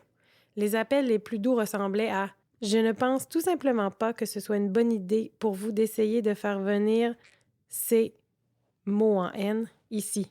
C'est pourquoi nous vivons dans le comté de Forsyth, pour nous éloigner d'eux. Je connais quelqu'un dont la maison a été incendiée. Tu ferais mieux de faire attention. » Ou encore « J'ai une balle de 36 avec ton nom dessus. » Tabarouette. Hey, c'est complètement crazy. Les résidents qui s'opposaient à la marche de Chuck Blackburn se sont mis à organiser la leur qu'ils surnommaient le rallye du pouvoir blanc. Ils plaçaient des dépliants sous les essuie-glaces des voitures où on pouvait lire « Manifestation contre la marche du mélange racial dans le comté de Forsyth ». Le 17 janvier 1987, plus de 2500 personnes blanches se sont rassemblées à l'intersection où devait débuter la marche pacifique de Chuck Blackburn. Il y avait des gens avec des équipements de chasse, vêtus de draps blancs rappelant le Ku Klux Klan, agitant des drapeaux de la Confédération, en répétant « Partez chez vous », mot en haine. Oh my God! 2000 gardes nationaux, 200 agents de bureau d'enquête de la Géorgie et 600 corps policiers ont été déployés pour éviter que ça dégénère. Des arrestations ont eu lieu et les archives montrent que 7 personnes sur 8 qui ont été arrêtées avaient des adresses dans le comté de Forsyth. Pas plus tard qu'en 1990, il n'y avait que 14 personnes noires qui habitaient dans l'ensemble du comté. Ils sont courageux. Oui, ils ne devaient pas avoir le choix. Ils ne pouvaient sûrement my pas quitter pour X raison, emploi, peu importe. Ou ils s'isolaient. Je sais pas. Et ça fait peur, là. Ils sont Très peu vraiment accueillant. sauvages. C'est du bon vieux racisme, là, pur et simple. En 2014, un homme nommé Chris Shelton a été contraint de démissionner d'un poste lié à la police après avoir partagé des photos de lui avec des poupées Mamie. Je vais citer un passage d'un article du New York Times pour mieux comprendre qu'est-ce que c'est ces poupées-là. Ça dit « Ces poupées sont considérées comme des objets racistes créés comme un outil de propagande qui reflètent d'horribles stéréotypes des personnes noires. » Quelqu'un d'autre était présent sur les photos, nul autre que Ron Freeman, le shérif en poste au moment de l'enquête sur la mort de Tamla. Ah. Fait qu'on voit que le racisme est encore très présent jusqu'à très récemment. Il était jusque dans les camps policiers. C'est le même shérif qui est allé annoncer à Leander que sa femme était décédée? Je ne sais pas si c'est le shérif qui est allé y annoncer ou si c'est l'enquêteur, Michael Christian. Je ne sais pas c'est lequel des deux. OK, fait clairement, je me disais juste que genre ça pouvait pas être aussi... tu sais, ça m'est jamais venu en tête le raciste. Genre, ça pouvait guider, mettons, la police à ce point-là. Mais là, je vois que c'est vraiment un comté crazy, là. On est ça vit dans le passé, dans des espèces de croyances de je sais pas quoi, là. Genre, c'est tellement enraciné profond, là. C'est ce que je dis au début, là. Ça vient tellement de loin. Mais aujourd'hui, est-ce que tu sais si ça a changé un peu ou si ça ressemble à ça? Ben, je pense, je veux pas juger parce que je suis pas là.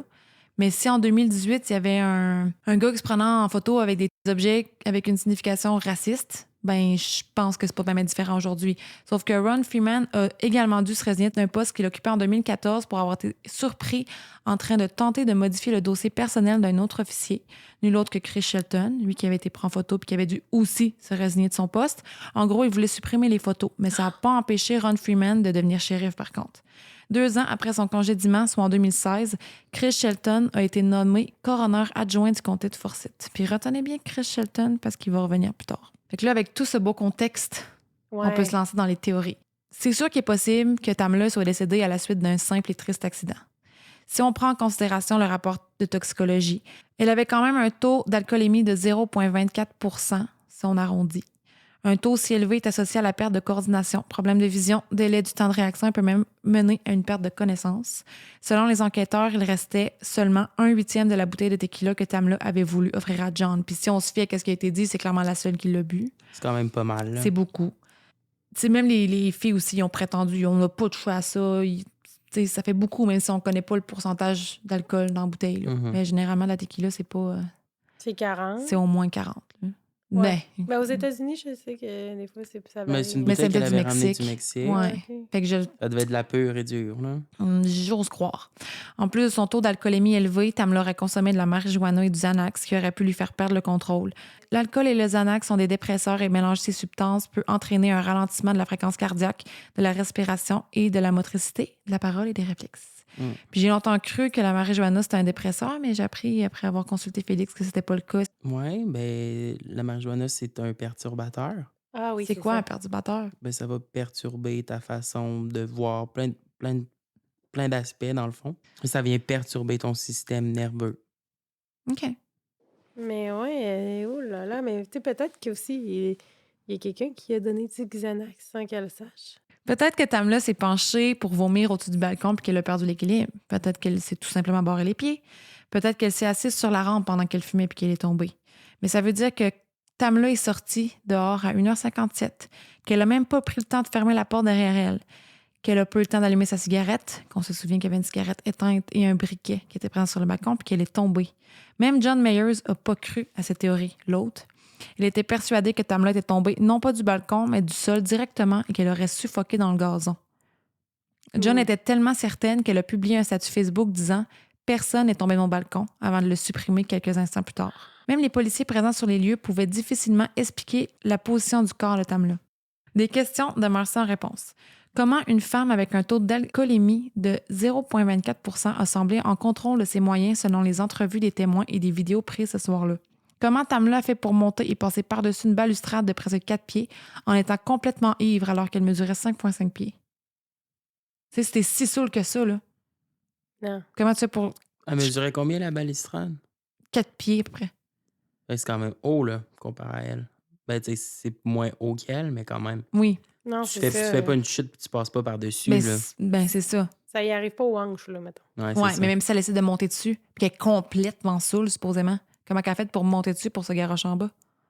C'est vraiment très saoul. C'est ça, Ben, je me tu sais, dis, à elle jeun. aurait peut-être été capable, mais elle aurait tombé... tu sais, elle aurait pas tombé en pleine face, là. Tu sais, mettons que tu essayes de monter puis tu tombes, d'après moi, elle aurait tombé plus sur le dos, là. Ouais, c'est Elle aurait vrai pas ça. fait 4 pirouettes, là. Ouais. Très bon point. Et comment une maison pleine de gens, dont certains qui venaient à peine de se coucher, n'ont pas entendu la chute de Tamla? Comment une chute d'une 20aine de pieds peut causer la mort, une fracture du cou et une lacération du ventricule droit du cœur? Qu'est-ce qui C'est s'est ça. réellement passé après que la porte arrière s'est ouverte à 1h57 du matin et pourquoi est-elle restée ouverte jusqu'au lendemain matin? Puis la question la plus importante, je pense, c'est est-ce que l'enquête se serait déroulée différemment si Tamla n'avait pas été la seule personne noire pendant la soirée du 3 novembre? 100%. La porte du balcon qui s'ouvre, la porte qui s'ouvre, ça donne sur le balcon ou ça donne sur la terrasse? Sur le balcon. Ah, je pensais la terrasse en bas. Ouais, moi aussi. Bon point, Félix-Antoine. Il me semble. Ben Parce oui. que quand tu dis la porte arrière, tu dis pas la porte de la terrasse. Fait Parce que moi, dans ouais. ma tête, là, leur balcon, là, c'est comme tu sors de leur chambre à coucher puis t'es sur le balcon en haut, genre. Mais je Comprenez-vous pense ce que qu'en je veux réalité, dire? ça le précise pas si Ok. c'est elle en bas ou elle sur le balcon. OK. OK. Ça dit juste porte arrière ouverte. OK, ouais. Fait que est-ce que ça inclut toutes les portes arrière? Ouais. Puis je vais montrer, il y a des screenshots du cellulaire de John avec les notifications. Dans le cas de Tamla, on y retrouve plusieurs faits étranges et beaucoup d'incohérences. Je vais vous expliquer dans l'ordre chronologique des événements les incohérences, puis on va en discuter. Marcy Hardin, celle qui a quitté la maison à 4h10 du matin, dit que c'était parce qu'elle venait de commencer un tout nouvel emploi et qu'elle voulait avoir le temps d'aller chez elle pour se préparer avant de se rendre au travail. Plus tard, on apprend que son corps de travail commençait seulement à 10h du matin. Ah, elle est partie vraiment tôt pour son corps de 10 heures, 6 Oui. heures à l'avance. Quand même. Hey, à 4h quelques du matin, là, c'était en plein milieu de la nuit, là. Puis c'était pas elle qui s'était accoquinée, justement, avec Tamla, qui disait qu'il y avait le même signe astrologique, Oui. puis tout? C'est elle. Puis, est-ce que tu nous as dit l'autopsie avait révélé l'heure du décès approximatif? Non. On le sait pas. Je l'ai pas lu dedans. J'ai pas vu ça dedans, moi. Hum. Dans le rapport d'autopsie. Félix, il est vraiment en mode enquête, là. Il a son calepin avec des notes, puis là, il veut savoir. Et que j'ai de la note là-dedans. Ben, c'est très tôt. Partir 6 heures d'avance avant son chiffre, je trouve que c'est plus long qu'une douche puis un déjeuner. Là. C'est Faire ses exagéré, mots là. croisés, Ben mettons. oui. Là. Non, moi, j'aurais dit comme excuse, je me suis réveillée, j'avais la tête dans le cul, mais là, je voulais plus rester. Tu sais, des fois, là, tu te réveilles, Moi, ça serait mon genre. puis là, t'es Absolument. pas bien, puis là, tu te dis, ah, je vais retourner chez nous. Je me retourne me tout de coucher suite. chez nous. Oui. Ouais. Tant qu'à mal dormir, m'aller chez nous un petit peu. C'est ça. Ouais. Un roupillon. Mon vibe, ça. Durant l'appel du 911, José, le copain de John, a mentionné qu'il y avait des caméras d'installer et qui pourraient démontrer ce qu'il s'était passé. Les caméras de surveillance ne fonctionnaient pas Oh, je savais C'était que ça sûr, allait hein. dire. parce qu'elles avaient plus de batterie. John a expliqué dans une entrevue avec la police qu'elle avait acheté ces caméras quand elle s'était divorcée avec son ex-mari. Il arrêtait pas de se présenter chez elle quand elle était pas là, puis John avait peur. Avec le temps, les choses se sont calmées entre John et son ex. Les caméras étaient rechargeables et John avait perdu le fil pour les faire charger. Puisqu'elle ne ressentait plus le besoin d'avoir constamment sa maison sous surveillance, elle n'a jamais racheté un fil. Elle C'est vraiment bizarre, savait. J'ai jamais vu ça, moi, des caméras qui sont rechargeables. Je suis sûre qu'il en existe, là. Ben, sûrement, mais. Ils sont coupables, là, parce qu'ils ont collé les caméras, mais ils savaient très bien qu'ils marchaient pas. Ils savaient Peut-être. qu'il n'y avait pas de fil, puis elle vient de dire, j'ai pas trouvé que c'était important d'aller y recharger, d'aller racheter un fil, parce que je regarde pas. Elle devait être à côté quand on a dit ça à la répartitrice. Il marche pas, finalement, bébé. Non, Quoi? non, c'est louche. Ouais, il y a des incohérences. Ça ressonne comme ils ont implanté cette information-là pour se baquer d'une Oui. certaine manière. Pour avoir l'air plus... Parce que s'il y avait eu ces maudites caméras-là, ces maudites images de ces caméras-là, là, Mhm. ça serait réglé. Merci, bonsoir. Des preuves potentielles ont probablement été compromises ou manquées par la police parce que la scène n'a jamais été sécurisée. Par exemple, José a admis durant son interrogatoire avec la police qu'il avait touché et déplacé une cigarette éteinte et un briquet qui se trouvait sur le balcon. Puis ce qui s'est passé, là, c'est bizarre. Dans le fond, quand Madeleine a avisé John et José que Tamla était inanimée à l'extérieur, José s'est rendu sur le balcon au lieu de la cour en premier. Il n'était pas question de... Mais attends, qu'elle était blessée ou morte dans la cour, là. il était peut-être au 2e étage, fait qu'il a couru vers la cour pour checker. Mais pourquoi il a dit je vais avoir une vue panoramique du balcon, genre? Pourquoi il n'est pas juste descendu comme Madeleine et John? Ben moi, En bas. peut-être que je veux voir tout de suite, je m'en vais directement à la fenêtre. Genre, a.k.a. dans ce cas-ci, le balcon. Ouais, peut-être. Ouais, ça se peut. Ça aurait pu être mon réflexe. Une fois sur le balcon, José a pris le temps de déplacer le briquet et la cigarette qui traînaient parce que, selon ses dires, ils étaient dans son champ de vision. José a expliqué que c'était parce qu'il avait comme un toc. Donc, c'est pour cette raison qu'il a fait ça. Puis après, il s'est penché pour voir Tamla du balcon. Mais voyons donc. C'était dans son champ de vision. On parle d'un briquet de 3 cm puis d'une top de genre 2 mm. C'est son toc, supposément. Ouais, il fallait bien qu'il excuse ça avec une affaire de toc, là, parce que me semble que dans le champ de vision, ça bloque pas grand-chose. Ben, il suffit de t'avancer.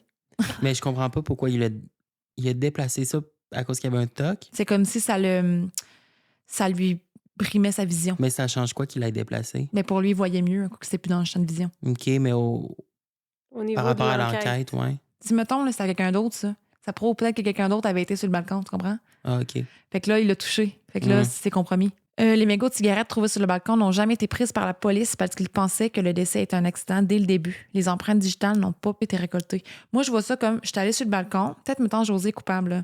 Il est allé sur le balcon, il a touché la cigarette. Ah, ça donne une excuse pourquoi il y a mon ADN dessus, il y a mon empreinte dessus. Ouais. Puis le lighter aussi, OK. à mon avis. Mais en même temps, s'il l'avait pas touché... Il l'aurait pas pris anyway, parce qu'ils l'ont pas ramassé finalement. Ouais, mais ça, il ne peut pas le savoir comment l'enquête se déroulerait. Ouais. Qui Il ne peut pas le prédire. Qui sauvait ses petites fesses. qui Ben, faisait- peut-être. Des fois, tu ne penses pas, hein, tu t'agis. Fait qu'on peut quand même considérer ça comme maudit, il échappe. Mais ça en fait beaucoup, là. Ouais. S'il avait vraiment touché à la cigarette puis au briquet au moment du meurtre, pourquoi les avoir pas juste fait disparaître à ce moment-là? En panique, peut-être. Pourquoi Il n'a pas après... pensé à ça. Ouais. Puis après, quand il a appelé, là, il a repensé à ça. Peut-être. Hmm. pas. OK, je comprends. C'est vraiment une idée que je lance comme ça, là. José Barrera aurait touché aussi au corps de Tamla pour savoir si elle était en vie, puis il aurait plié sa jambe, puis qu'il a touché au cadavre. La police a demandé à ce que toutes les photos et les vidéos prises de la soirée du 3 novembre soient rendues. Par contre, la police n'a jamais demandé aucun appareil pour vérifier les données, les messages textes ou les appels effectués. Ils ont fini par le faire quelques temps plus tard, mais ils ont appris que certains messages textes et images avaient disparu.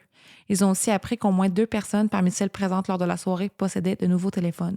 Oh! Quand la police a fait revenir tous ceux et celles qui étaient partis et qui leur ont demandé d'entrer dans la maison pour les interroger, tout le monde était ensemble dans la même pièce et sans supervision. Puis c'est pas l'idéal quand il est question d'une mort suspecte. Si Tamla a été victime d'un meurtre ou il est question d'un complot, là où les personnes coupables étaient dans la pièce à pouvoir se préparer avec les autres sur ce qu'il ou elle dirait. Mais oui. Que ce soit seulement en sachant à l'avance c'est quoi les questions que les polices ont demandées. Mais oui. C'est ça. C'est pas tous les interrogatoires qui ont été faits le jour même. Il y en a qui ont eu lieu jusqu'à 5 jours plus tard, du 9 au 20 novembre 2018, pour une raison inconnue. Toutes les entrevues ont été faites chez John, pas au poste de police. Ça, c'est encore plus bizarre, là. Durant l'entrevue de Madeleine, la tante de John, on peut entendre John arriver avec des cartes cadeaux du Dunkin' Donuts pour offrir aux enquêteurs Michael Christian et Tyler Sexton. Look, and I just went and got y'all gift cards. Oh, were they gonna Being bring them so on? I told nice. them I just made them cookies. But then I was told I shouldn't because then it could look bad if I give you something before the case is closed. Oh, well, you better wait. So,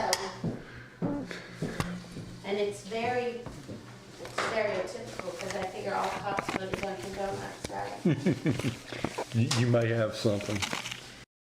On l'entend dire « J'étais sortie pour aller vous chercher des cartes cadeaux. » Madeleine l'a interrompu et a dit « Oh, mais je viens juste de leur faire des biscuits. » John continue « Mais on m'a dit que ça paraîtrait mal si je vous offrais quelque chose avant que l'affaire ne soit classée. C'est un stéréotype, mais je pense que tous les policiers adorent Dunkin' Donuts. » Je sais pas si c'était une tentative de pot de vin, là, des cartes cadeaux Dunkin' Donuts. En tout cas, petite parenthèse en passant, en décembre 2020, John a changé sa photo de profil et en a mis une où elle était photographiée avec Stacy et Nicole, 2 femmes présentes lors du party du 3 novembre 2018. Sur la photo, les 3 femmes portaient un masque à l'effigie de Dunkin' Donuts et la description disait « Les meilleurs masques de tous les temps, hashtag si vous savez, vous savez ».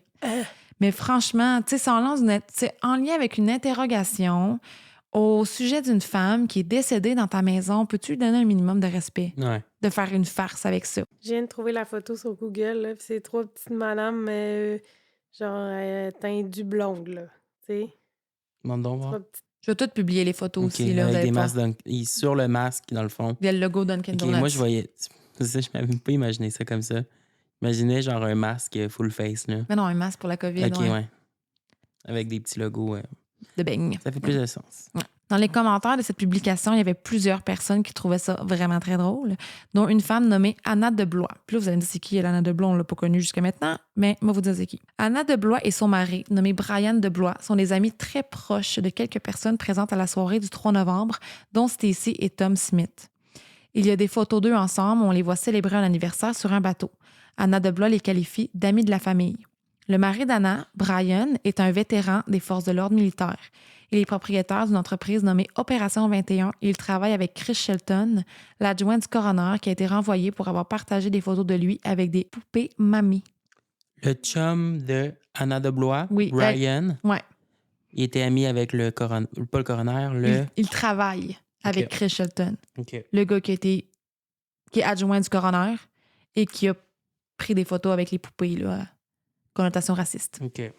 C'est sûr que le lien entre Chris Shelton, Anna de Blois qui a commenté sur la photo avec les masques de COVID, Dunkin' Donuts, c'est quand même un lien très loin, mais plusieurs se demandent si ces liens auraient pu contribuer à la façon dont l'enquête s'est déroulée.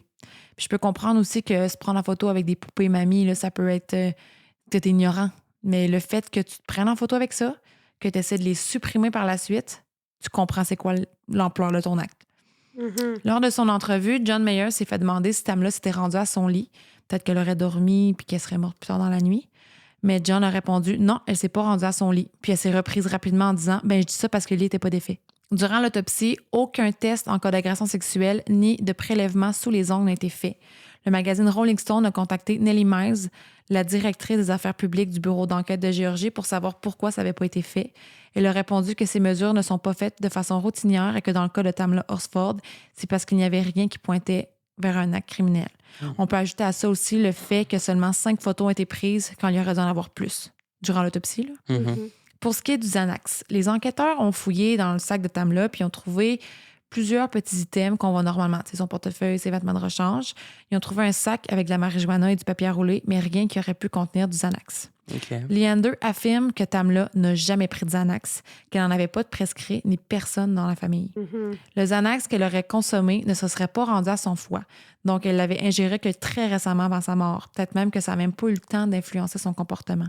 The problem with what they found with the Xanax is it wasn't in her liver, which means that it was just given to her. It wasn't in her liver, so it hadn't settled in her body. It hadn't settled in and her it wasn't body. something that she takes on a regular basis. No, she doesn't take Xanax. She doesn't have a prescription for Xanax. OK. La dernière personne qui a vu Tamla en vie, Bridget, avait une prescription de Xanax. Ouais, c'est ça. Elle a déclaré à la police que ses médicaments l'empêchaient de mentir et qu'elle était tellement dépendante à sa médication qu'elle portait un collier contenant du Xanax. Bridget a ajouté qu'elle ne partageait jamais et qu'elle ne partagerait jamais ses médicaments avec qui que ce soit. Pourtant, quand les données de téléphone cellulaire ont été récoltées, ils ont vu dans les messages textes de Bridget qu'elle en avait partagé avec John et Stacy avant la soirée et à une des deux le soir même de la soirée. Lorsque Bridget a été confrontée à propos de ces détails, elle a admis que c'était vrai, mais que c'était seulement parce qu'elle connaissait bien John et Stacy, mais qu'elle n'en avait pas donné à Tamla parce qu'elle ne la connaissait pas. Ouais, mais menteuse, là, t'aurais pu juste dire non, j'en ai pas donné. J'en ai donné à ceux-là. Ben, le fait qu'elle demande qu'elle s'appogné dans sa menterie, ça en dit long, hein? Qu'elle dise je ferais jamais ça, je porte un collier avec du Xanax dedans, là. Wow! Des gaz. Ouais, Ouais. ça l'accentue ton mensonge. Tu veux cacher quelque chose, clairement. Oui, Tu en as clairement donné aux deux autres, fait que probablement qu'elle en a donné à elle aussi. peut-être. Moi, je pense... C'est ces deux-là qui étaient potes, qui sont allés Non, fumer ensemble? Non, c'est la dernière personne qui était avec Tamla puis que son mari est venu la chercher. Ah oui, à 1h47. Puis moi, ce que je vois, là, c'est que sûrement que Tamla voulait pas que la soirée se finisse. Puis là, elle était peut-être encore bien hypée de sa soirée. Fait que Brigitte a dit « Ah, j'ai du Xanax, t'en veux-tu? Prends ça, ça va te relaxer. Ça va te faire dormir. » Peut-être, oui. Moi, c'est ce que je Ah, ça pense. se peut. Mais en même temps, John et Stacy, soit John ou Stacy en avaient le soir même. Fait que ça se peut que c'est une de ces deux. Tu sais, il y a 3 personnes possiblement qui auraient pu y avoir donné du Xanax ce soir-là. T'as raison. Puis Bon si, point. mettons, c'est John, ça se peut que c'est José. L'entrevue de Bridget avec la police est très difficile à écouter. Ses propos sont complètement décousus, là. Pour vrai, elle passe d'un sujet à l'autre. Elle parle à un moment donné qu'elle fait du gardiennage. Elle répond aucunement aux questions, elle est vite. C'est difficile à écouter. OK, c'est elle. Elle est louche. Elle sait quelque chose ou elle a fait quelque chose. Ou qu'elle est vraiment sous l'influence de ces médicaments-là. Ouais. Je ne sais pas c'est lequel des deux, honnêtement. J'aimerais parler encore de José un petit peu.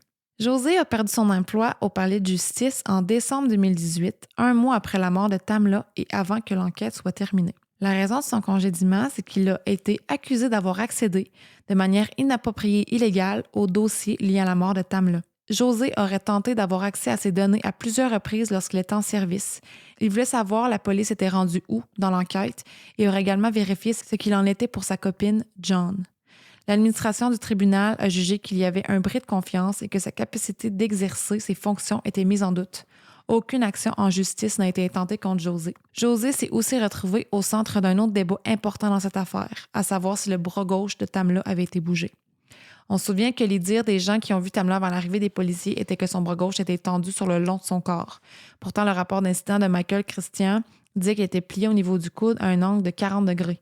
Les photos prises du corps de Tamla démontrent la même chose, que le coude était plié.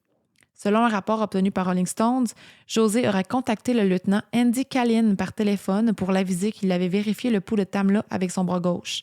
André Callin avait une note écrite à ce sujet dans son propre rapport. Quand José a été questionné au sujet de cette information, il a nié avoir bougé le bras de Tamla. Il a dit, et je cite, « Bullshit, je n'ai en aucun cas vérifié pour un pouls. » Mais il a dit au téléphone que oui, il a checké sa jambe, Fait que, c'est quoi mon petit José? Autre chose intéressante, José et le lieutenant Andy Callin avaient travaillé ensemble au palais de justice et ils étaient amis. Leur amitié avait débuté parce que le lieutenant Andy avait donné son numéro de téléphone personnel à José pour l'aider à se trouver un nouvel emploi suite à une autre perte d'emploi. Cette fois-là, José avait perdu son emploi pour avoir menti à propos d'une relation entre lui et une collègue. C'était avant qu'il soit en couple avec John. Mais c'est pas tout. Un autre officier de police était ami avec José. Selon Eleven Alive, dans une vidéo filmée par un bodycam, on peut entendre un policier dire à un autre « On est des amis communs, je connais très bien José, j'ai travaillé avec lui pendant un bon bout. » Sur la même vidéo en provenant du bodycam, on peut entendre un policier dire « Je suis certain qu'elle va être OK parce que sa patronne est ma femme. » Un autre policier répond « T'es encore mieux que OK. » Et on entend une femme rire, mais on ne sait pas exactement de qui il parle. I'm sure you're good because her boss is my wife. Oh, well, then you're more than good. Il y a quelque chose que je comprends pas, là. Quoi? Tu dis, son patron est ma femme. Mais on ne sait pas de qui il parle. OK. Je Sa comprenais patronne pas, est ma là. femme. Ça, c'est une police qui dit ça à une autre police? Mais ils se parlent entre eux autres, mais on ne voit pas qui. OK. Dans son rapport d'incident, Michael Christian, l'enquêteur en chef sur l'affaire, a prétendu d'écrire qu'il connaissait José Barrera en disant « Je connais Barrera car je l'ai connu comme agent de probation dans le comté de Forsyth. » Puis là, je vais vous parler de Michael Christian, l'enquêteur en chef. Il a été entendu en train de traiter Tamla de la dame du Porsche et d'avoir tenu des propos racistes et désobligeants à son effet. Michael Christian s'est défendu en disant que ses propos avaient été pris hors contexte. Quelque temps après le décès de Tamla, l'enquêteur Michael Christian a dû se résigner de son emploi. Puisque le cas de Tamla a été grandement médiatisé, ça a poussé plusieurs femmes avec qui il avait eu des relations extra-conjugales à se manifester contre lui. Boom. Ces femmes ont accusé l'enquêteur Michael Christian d'avoir partagé avec elles des informations confidentielles sur l'affaire de Tamla, comme les résultats de rapports toxicologiques et des photos de la scène de crime. Tabarouette. Des conversations Snapchat entre Michael Christian et une de ses copines ont été obtenues lors de l'enquête faite par le Bureau d'enquête de la Géorgie. J'aimerais préciser que Michael Christian a admis avoir écrit et envoyé ces messages, mais que c'était juste du sarcasme de mauvais goût. Alors, je vais vous en lire quelques-uns. Envoyé le 4 novembre 2018, le jour même de la découverte du corps de Tamla, il a écrit « Bonjour, monsieur. Je sais que nous ne nous sommes jamais rencontrés, mais je suis ici pour vous dire que votre femme et la mère de vos enfants est décédée. Oh oui, je suis heureux d'annoncer qu'elle était vraiment très ivre et qu'elle a atterri face contre terre dans le jardin, soit par hypothermie, par asphyxie positionnelle, soit en s'étant étouffée dans son propre vomi, je ne sais pas. Je sais que vous avez de très bons souvenirs avec elle. Vos fils sont en train de devenir fous. » Considérant la manière que Leander a appris la mort de sa femme, c'est outrant. Mais Dans c'est le pas fond, tout. lui, il a envoyé ils ont intercepté une conversation Snapchat qui disait ça comme en blague Oui. pour se moquer. Oui. OK. C'est pas tout. Dans un autre message envoyé, je pense, c'était comme dur à lire, là, soit le 9 novembre, je pense, il a écrit, s'adressant à la femme à qui il a écrit « As-tu besoin que je vienne là-bas et que je te baise devant tout le monde? Est-ce que c'est pour cette raison que tu veux pas? » Là, il a oublié d'écrire le mot ou l'action, là. Mais quelque chose, ma petite saucisse, tu veux que les gens te voient te faire baiser. Alors, c'est un homme très... Mais très... il disait ça à quelqu'un? Il disait ça à une de ses fille. copines. OK. Puis quand le cas est devenu très médiatisé, ben là, ça l'a... Ça l'a rattrapé. Oui, ça l'a rattrapé. C'est certain qu'il manque énormément de contexte par rapport à ce message parce qu'on a seulement ce que Michael Christian écrit, mais quand même. Dans un autre message envoyé le 19 novembre 2018, Michael Christian écrit « Salutations de la part de la terre des tueurs bâtards et racistes. Aujourd'hui est une belle journée pluvieuse, idéale pour creuser des tombes peu profondes au bord de la route. » Plusieurs personnes, dont l'avocat représentant la famille Horsford, Ralph Fernandez, estiment que Michael Christian faisait référence à la meilleure amie de Tamla, nommée Michelle Graves. Parce que Graves, traduit en français, c'est tombe. Et Christian avait mis le G en majuscule.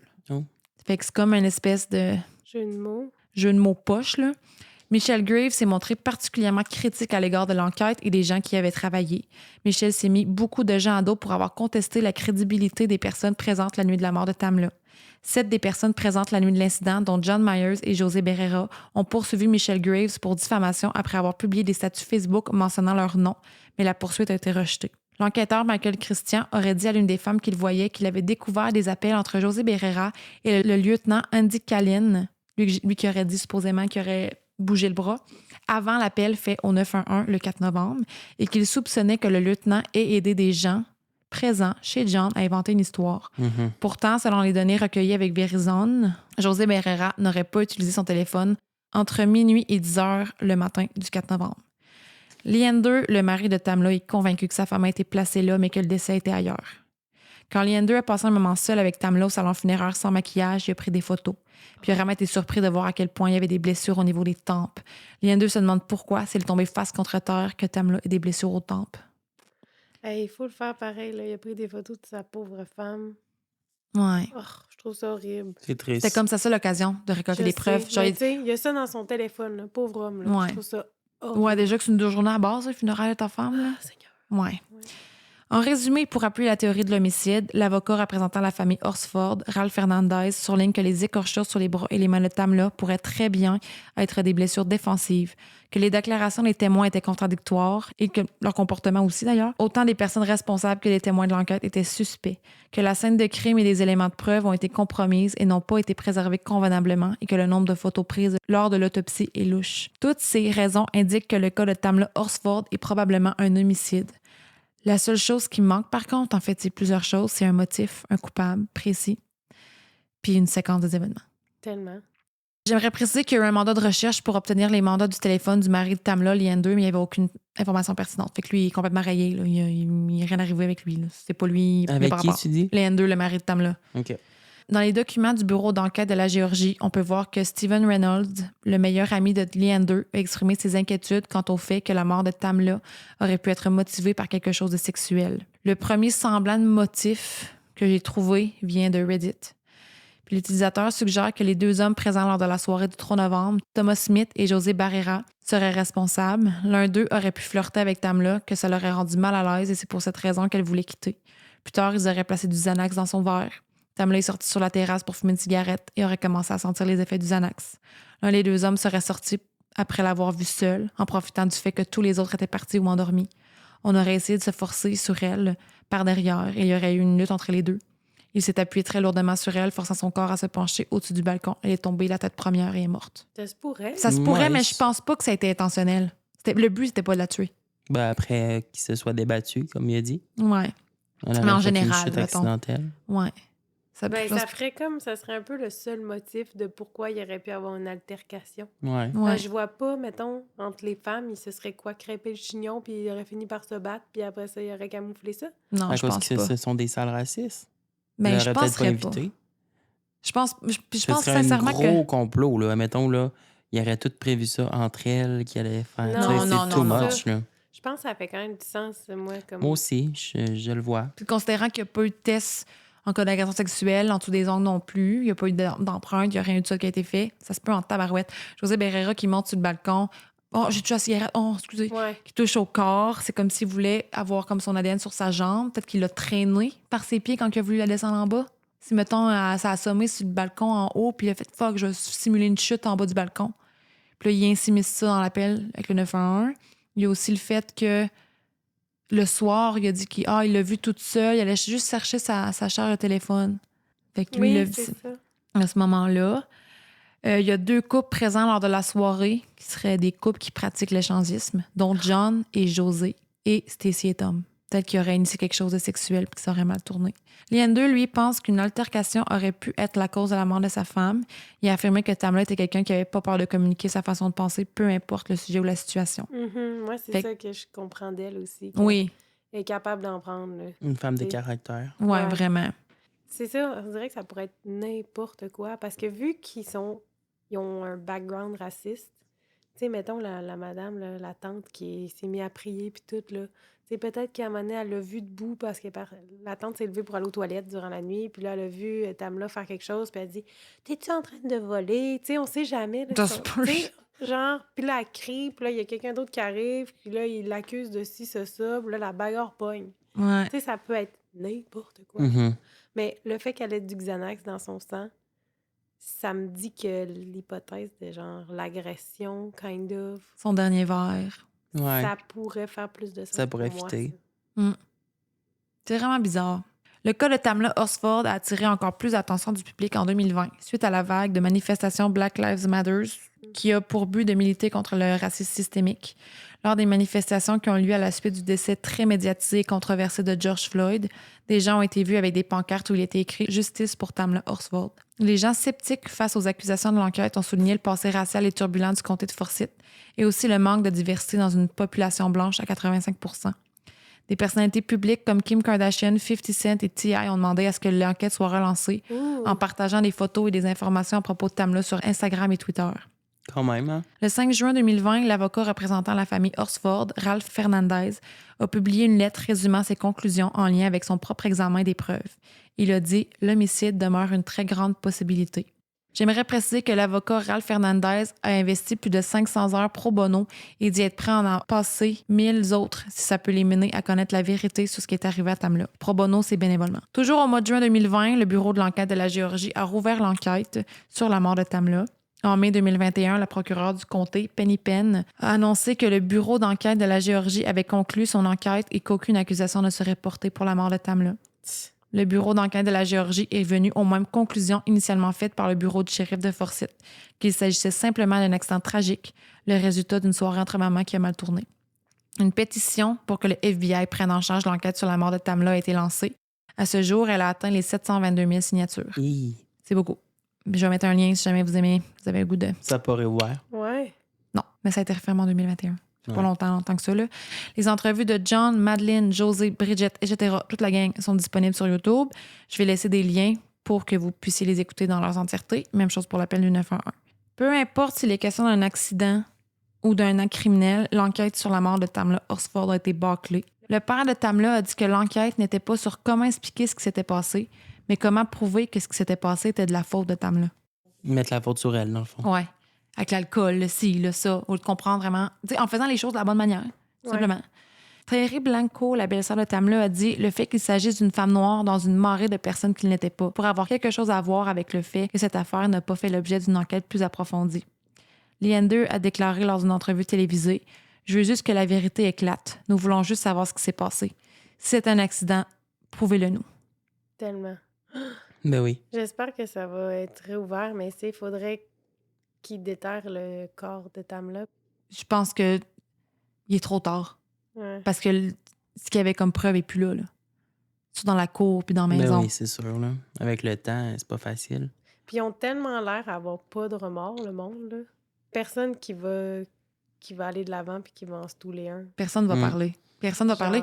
Puis j'imagine, là, un accident comme ça, si c'est un accident, là, ça serait arrivé chez nous, je serais complètement troublée. Ben, je serais pas bien, je serais me rapprocher de la famille.